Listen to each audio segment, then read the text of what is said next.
ಜೀವಕ್ರಿಯೆಗಳು. ಜೀವಕ್ರಿಯೆಗಳು ಎಂದರೆ ಏನು? ಜೀವಕ್ರಿಯೆಗಳು ಎಂದರೆ ನಿರ್ವಹಣಾ ಕಾರ್ಯವನ್ನು ಜೊತೆಯಾಗಿ ನಿರ್ವಹಿಸುವ ಪ್ರಕ್ರಿಯೆಗಳೇ ಜೀವಕ್ರಿಯೆಗಳು. ಹಂಗಂದ್ರೆ ಏನು? ಜೀವಕ್ರಿಯೆಗಳು ಎಂದರೇನು? ನಿರ್ವಹಣಾ ಕಾರ್ಯವನ್ನು ಜೊತೆಯಾಗಿ ನಿರ್ವಹಿಸುವ ಪ್ರಕ್ರಿಯೆ ಜೀವಕ್ರಿಯೆಗಳು. ಅಂದ್ರೆ ಉದಾಹರಣೆ, ನಾವು ಮಲಗಿದ್ದಾಗ ಉಸಿರಾಟ ಕ್ರಿಯೆ ನಡೆಸ್ತೀವಿ, ಮತ್ತು ಕೆಲಸ ಮಾಡಿ ಊಟ ಮಾಡ್ತೀವಿ. ಹಂಗೆ ಜೀವಕ್ರಿಯೆ ಜೊತೆ ನಾವು ಕೆಲಸ ಮಾಡುವಾಗ ಉಸಿರಾಟ ಕ್ರಿಯೆ ಎಲ್ಲ ಕ್ರಿಯೆ ನಡೀತಾವೆ, ಅದೆಲ್ಲ ಜೀವಕ್ರಿಯೆ. ದೇಹದ ಹೊರಭಾಗದಲ್ಲಿ ಆಕ್ಸಿಜನ್ ಅನ್ನು ಪಡೆದುಕೊಂಡು ಕೋಶೀಯ ಅಗತ್ಯಗಳಿಗಾಗಿ ಆಹಾರ ಪದಾರ್ಥಗಳನ್ನು ವಿಭಜಿಸಿ ಬಳಸಿಕೊಳ್ಳುವ ಪ್ರಕ್ರಿಯೆ ಉಸಿರಾಟ. ಉಸಿರಾಟ ಕ್ರಿಯೆ ನಾವು ಏನು ಮಾಡ್ತೀವಿ? ಉಸಿರಾಟ ಕ್ರಿಯೆ ನಮಗೆ ಏಕೆ ಬೇಕು? ಉಸಿರಾಟ ಕ್ರಿಯೆ ಇದ್ದೇ ನಾವು ಬದುಕ್ಬೋದು. ಉಸಿರಾಟ ಕ್ರಿಯೆ ಅಂದ್ರೆ ಮೊದಲಿಗೆ ಉಸಿರಾಟ ಕ್ರಿಯೆ ಬೇಕು. ಉಸಿರಾಟದಿಂದ ನಾವು ಪೋಷಣೆ ಪಡ್ಕೋಬಹುದು, ನಾವು ಚಲನೆ ಮಾಡಬಹುದು, ನಾವು ಪ್ರಚೋದನೆಗೆ ತಕ್ಕ ಪ್ರತಿಕ್ರಿಯೆ ಮಾಡಬಹುದು. ಮೊದಲಿಗೆ ಉಸಿರಾಟ ಕ್ರಿಯೆ ಬೇಕು. ಉಸಿರಾಟ ಕ್ರಿಯೆಯಿಂದ ದೇಹದಲ್ಲಿ ಆಹಾರವನ್ನು ವಿಭಜಿಸಲು ಸಹಾಯಕವಾಗುತ್ತದೆ. ಜೀವಕ್ರಿಯೆಯಲ್ಲಿ ಇನ್ನೊಂದು ಪಾಠ ಬರ್ತದೆ, ಪೋಷಣೆ. ಪೋಷಣೆ ಎಂದರೇನು? ಒಂದು ಜೀವಿಯು ಆಹಾರವನ್ನು ತಿಂದು ದೇಹಗತವನ್ನು ಮಾಡಿಕೊಳ್ಳುವುದನ್ನು ಪೋಷಣೆ ಎನ್ನುವರು. ಪೋಷಣೆಯಲ್ಲಿ 2 ವಿಧಗಳು, ಸ್ವಪೋಷಕ ಮತ್ತು ಪರಪೋಷಕ. ಸ್ವಪೋಷಕ ಅಂದರೆ ಜೀವಿಗಳು ಅಥವಾ ಸಸ್ಯಗಳು ತಮ್ಮ ಆಹಾರವನ್ನು ತಾವೇ ತಯಾರಿಸಿಕೊಳ್ಳುವುದನ್ನು ಸ್ವಪೋಷಕಗಳು ಎನ್ನುವರು. ಉದಾಹರಣೆ, ಒಂದು ಸಸ್ಯ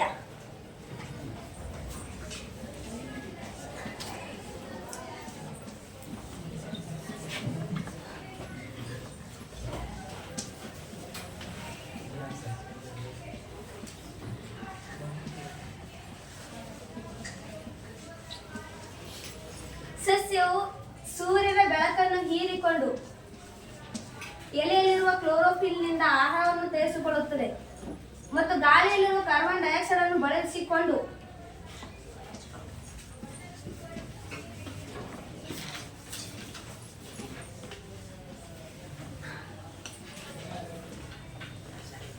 ಆಕ್ಸಿಜನ್ ಅನ್ನು ಬಿಡುಗಡೆ ಮಾಡುತ್ತದೆ.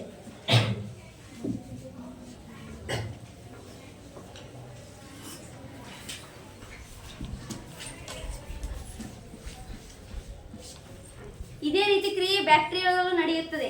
ಪರಪೋಷಕ ಜೀವಿಗಳು. ಪರಪೋಷಕಗಳೆಂದರೆ ತಮ್ಮ ಯಾವುದೇ ಒಂದು ಪ್ರಾಣಿಯ ಮೇಲೆ ಆಗಲಿ ಸಸ್ಯಗಳ ಮೇಲೆ ಅವಲಂಬಿತವಾಗಿರುತ್ತವೆ. ಅದನ್ನು ಪರಪೋಷಕ. ಪರಪೋಷಕಲ್ಲಿ ಪರಾವಲಂಬಿ ಎಂದರೆ ಜೀವ ತೆಗೆಯದೆ ಅದರಿಂದ ಪೋಷಣೆ ಪಡೆಯುವುದನ್ನು ಪರಪೋಷಕ ಎನ್ನುವರು. ಇದು ಪರಾವಲಂಬಿ ಎನ್ನುವರು. ಪರಾವಲಂಬಿಗೆ ಒಂದು ಉದಾಹರಣೆ ಹೇನು ಮನುಷ್ಯರ ತಲೆಯಲ್ಲಿ ಇದ್ದು ಅವರ ರಕ್ತವನ್ನು ಕುಡಿದು ಅವರನ್ನು ಸಾಯಿಸದೆ ತಿನ್ನುತ್ತದೆ, ಅದನ್ನು ಪರಾವಲಂಬಿ ಉದಾಹರಣೆ. ಮಾನವರಲ್ಲಿ ಪೋಷಣೆ. ನಾವು ಅನೇಕ ವಿಧದ ಆಹಾರವನ್ನು ಸೇವಿಸುತ್ತೇವೆ. ಅವೆಲ್ಲ ಒಂದೇ ಪಚನ ಪ್ರದೇಶವನ್ನು ಹಾದು ಹೋಗಬೇಕಾಗುತ್ತದೆ. ಸ್ವಾಭಾವಿಕವಾಗಿ ಸಣ್ಣ ಮತ್ತು ಒಂದೇ ರೀತಿ ವಿನ್ಯಾಸವಿರುವ ಕಣಗಳು ಉಂಟಾಗುವಂತೆ ಆಹಾರವನ್ನು ಸಂಸ್ಕರಿಸಬೇಕಾಗುತ್ತದೆ. ಆಹಾರವನ್ನು ತಮ್ಮ ಹಲ್ಲಿನಿಂದ ನುರಿಸುವ ಮೂಲಕ ಇದನ್ನು ಮಾಡಲಾಗುತ್ತದೆ. ನಾಳದ ಒಳಗೋಡೆಗಳ ಪದರ ಮೃದುವಾಗಿರುವುದರಿಂದ ಆಹಾರವು ನಯವಾಗಿ ಹಾದು ಹೋಗಲು ಅದು ತೇವಾಂಶದಿಂದ ಕೂಡಿರಬೇಕು. ನಾವು ಇಷ್ಟಪಡುವ ಆಹಾರವನ್ನು ಯಾವಾಗ ತಿನ್ನುತ್ತೇವೋ ಆಗ ನಮ್ಮ ಬಾಯಿಗೆ ನೀರಿರುತ್ತದೆ. ನಿಜವಾಗಿ ಇದು ಕೇವಲ ನೀರಲ್ಲ, ಲಾಲಾರಸ ಗ್ರಂಥಿಯಿಂದ ಸ್ರವಿಸಲ್ಪಡುವ ಲಾಲಾರಸ ದ್ರವವಾಗಿದೆ. ಅಂದರೆ ನಾವು ನಮ್ಗೆ ಇಷ್ಟವಾದ ಆಹಾರವನ್ನು ತಿನ್ನಬೇಕಾದ್ರೆ ಬಾಯಲ್ಲಿ ನೀರಿರುತ್ತೆ. ಏಕೆಂದರೆ ನಾವು ಅದು ರುಚಿ ಮೊದಲೇ ನೋಡಿರ್ತೀವಿ. ಹಾಗಾಗಿ ಅದು ನಮ್ಮ ರುಚಿ ನೋಡಿದ್ರಿಂದ ಬಾಯಲ್ಲಿ ನೀರು ಇರುತ್ತದೆ. ಲಾಲಾರಸದಲ್ಲಿ ಒಂದು ಕಿಣ್ವ ಇರ್ತದೆ, ಅಮೆಲೆಸ್ ಪಿಷ್ಟ ಎಂಬ ಸಂಕೀರ್ಣ ಅಣುವನ್ನು ವಿಭಜಿಸಿ ಸಕ್ಕರೆಯನ್ನು ಬಿಡುಗಡೆ ಮಾಡುತ್ತದೆ. ಮಾನವನ ಪೋಷಣೆ. ಆಹಾರವು ಬಾಯಿಯಿಂದ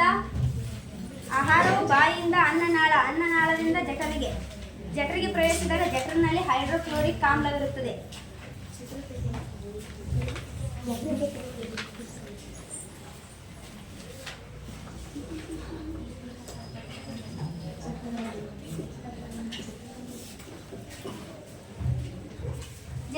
ಜಠರದಲ್ಲಿ ಹೈಡ್ರೋಕ್ಲೋರಿಕ್ ಆಮ್ಲವಿರುತ್ತದೆ.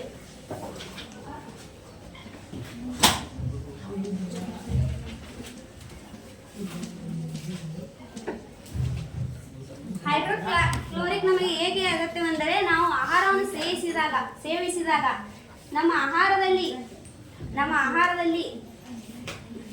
ತೊಂದರೆ ಮಾಡುವಂತಹ ಬ್ಯಾಕ್ಟೀರಿಯಾಗಳು ಜೀವಿಗಳು ಇದ್ದರೆ ಅದನ್ನು ಸಾಯಿಸಿ ನಮಗೆ ತೊಂದರೆ ಆಗದಂತೆ ಕಾಪಾಡುತ್ತದೆ.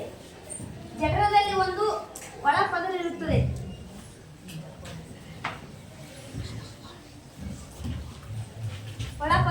ಹೈಡ್ರೋಕ್ಲೋರಿಕ್ ಆಮ್ಲದಿಂದ ತೊಂದರೆ ಆಗದಂತೆ ಲೋಳೆಯು ಅದನ್ನು ರಕ್ಷಿಸುತ್ತದೆ. ಮತ್ತು ಪೆಪ್ಸಿನ್ ಕಿಣ್ವ ಇರುತ್ತದೆ. ಪೆಪ್ಸಿನ್ ಕಿಣ್ವವು ಪ್ರೋಟೀನ್ ಅನ್ನು ಜೀರ್ಣಿಸುತ್ತದೆ.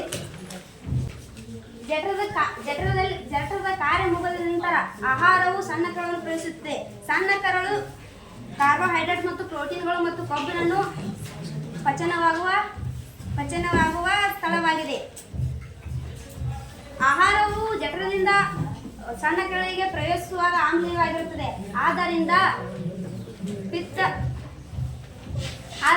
ಪಿತ್ತರಸವು ಅಜೀರ್ಣ ರಸವನ್ನು ಪಡೆದು ಕ್ಷಾರೀಯವಾಗುತ್ತದೆ. ಆದ್ದರಿಂದ ಸಣ್ಣ ಕರಳಿಗೆ ಅಪಾಯವಾಗುವುದಿಲ್ಲ. ಮೆದೋಜೀರಕ ರಸವನ್ನು ಸ್ರವಿಸುತ್ತದೆ. ಅದು ಪ್ರೋಟೀನ್ ಅನ್ನು ಜೀರ್ಣಿಸಲು ಟ್ರಿಪ್ಸಿನ್ ಮತ್ತು ಎಮಲ್ಸೀಕರಣಗೊಂಡ ಕೊಬ್ಬುಗಳು ವಿಭಜಿಸಲು ಲೈಪೇಸಿನ್ ಅಂತ ಕಿಣ್ವಗಳು ಹೊಂದಿವೆ. ಎಮಲ್ಸೀಕರಣಗೊಂಡ ಕೊಬ್ಬುಗಳು ಅಂದರೆ ಒಂದು ಆಹಾರದ ಕಣವು ಚಿಕ್ಕ ಕಣಗಳಾಗಿ ವಿಭಜಿಸುವುದನ್ನು ಎಮಲ್ಸೀಕರಣಗೊಂಡ ಕೊಬ್ಬಿನ ಕಣಗಳು ಎನ್ನಬಹುದು. ಸಣ್ಣ ಕರಳಿನಲ್ಲಿ ಪ್ರೋಟೀನ್ ಅನ್ನು ಅಮೈನೋ ಕಿಣ್ವವು ಸಣ್ಣ ಕರಳು ರಸವು ಪ್ರೋಟೀನ್ ಅನ್ನು ಜೀರ್ಣಿಸಿ ಅಮೈನೋ ಆಮ್ಲಗಳಾಗಿ ಮಾಡುತ್ತದೆ ಮತ್ತು ಕಾರ್ಬೋಹೈಡ್ರೇಟ್ ಅನ್ನು ಗ್ಲುಕೋಸ್ ಆಗಿ ಮಾಡುತ್ತದೆ. ಕೊಬ್ಬುಗಳನ್ನು ಕೊಬ್ಬಿನ ಆಮ್ಲ ಅಥವಾ ಗ್ಲಿಸರ್ ಆಗಿದೆ. ಉಸಿರಾಟ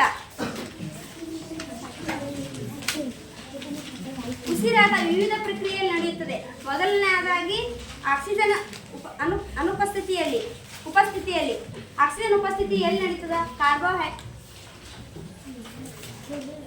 ಆಕ್ಸಿಜನ್ ಉಪಸ್ಥಿತಿ ಎಲ್ಲಿ ನಡೀತದ? ಮೈಟೋಕಾಂಡ್ರಿಯಾದಲ್ಲಿ ಆಕ್ಸಿಜನ್ ಉಪಸ್ಥಿತಿ ಅಂದರೆ ಆಕ್ಸಿಜನ್ ಅನ್ನು ಪಡೆದುಕೊಳ್ಳುವ ಜೀವಿ ಆಕ್ಸಿಜನ್ ಪಡೆದುಕೊಂಡು ಉಸಿರಾಟ ಮಾಡುವ ಕ್ರಿಯೆಯನ್ನು ಉಪಸ್ಥಿತಿ ಎನ್ನುವರು. ಆಕ್ಸಿಜನ್ ಬಳಸಿಕೊಂಡು ಮಾಡೋದು ಆಕ್ಸಿಜನ್ ಉಪಸ್ಥಿತಿ ಎನ್ನುವರು. ಮೈಟೋಕಾಂಡ್ರಿಯಾದಲ್ಲಿ ಉಸಿರಾಟ ಕ್ರಿಯೆ ನಡೆದ ಕಾರ್ಬನ್ ಡೈಆಕ್ಸೈಡ್ ಮತ್ತು ನೀರು ಮತ್ತು ಶಕ್ತಿ ಬಿಡುಗಡೆಯಾಗುತ್ತದೆ. ಅದೇ ರೀತಿ ಆಕ್ಸಿಜನ್ ಅನುಪಸ್ಥಿತಿಯಲ್ಲಿ ಅದು ಈಸ್ಟ್ನಲ್ಲಿ ನಡೀತದೆ. ಈಸ್ಟ್ನಲ್ಲಿ ಆಕ್ಸಿಜನ್ ಅನುಪಸ್ಥಿತಿ ಅಂದರೆ ಆಕ್ಸಿಜನ್ ಅನ್ನು ಬಳಸಿಕೊಳ್ಳುವ ನಡುವೆ ಕ್ರಿಯೆಯನ್ನು ಆಕ್ಸಿಜನ್ನ ಅನುಪಸ್ಥಿತಿ ಎನ್ನುವರು. ಉದಾಹರಣೆ, ನಾವು ಒಂದು ಸಕ್ಕರೆಯನ್ನು ನೀರಿನಲ್ಲಿ ಹಾಕಿಟ್ಟ ಮೇಲೆ ಮುಚ್ಚಿದಾಗ ಹುದುವಿಕೆ ಕ್ರಿಯೆ ನಡೆಯುತ್ತದೆ. ಹುದುವಿಕೆ ಕ್ರಿಯೆ ಅಂದರೆ ಏನು? ಅಲ್ಲಿ ಸಾರಾಯಿ ಅಂದರೆ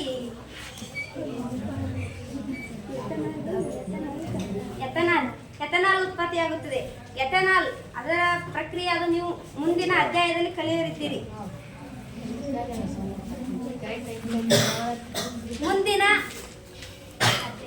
ಮುಂದಿನ ಭಾಗವನ್ನು ಲಕ್ಷ್ಮಿ ಮುಂದುವರಿಸುತ್ತಾರೆ.